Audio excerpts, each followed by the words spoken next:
નમસ્કાર મિત્રો, તમારું સ્વાગત છે તમારી પોતાની યુટ્યુબ ચેનલ હિરેન બેન્કરમાં। આજે આપણે આજના નવા વિડીયોમાં મિત્રો જોઈશું મતદાર યાદી 2026માં તમારું નામ છે કે કેમ, કેવી રીતે ચકાસવું। તો ચાલો જોઈએ મિત્રો।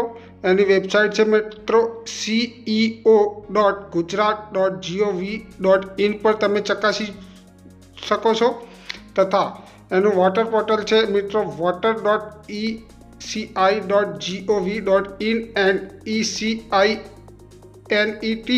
એપ અથવા BLO પાસેથી તમે ચકાસણી કરી શકો છો। ત્યારબાદ છે જિલ્લા ચૂંટણી અધિકારીની કચેરીથી તમે ચકાસી શકો છો। તો મિત્રો ડ્રાફ્ટ મતદાર યાદીમાં નામ ન હોય તો શું કરવું?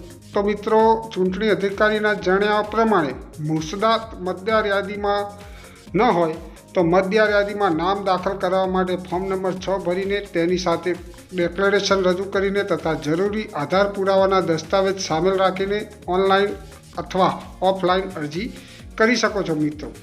જો મતદાર યાદીમાં ડ્રાફ્ટ મતદાર યાદીની વિગતમાં ભૂલ હોય તો શું પ્રક્રિયા છે મિત્રો? તો કે જો મુસદ્દા મતદાર યાદીમાં દર્શાવેલ વિગતોમાં કોઈ ભૂલ હોય તો ડિક્લેરેશન સાથે ફોર્મ નંબર 8 ભરીને જરૂરી આધાર પુરાવાના દસ્તાવેજ સામેલ રાખીને ઓનલાઈન અથવા ઓફલાઈન અરજી કરી શકાય છે મિત્રો।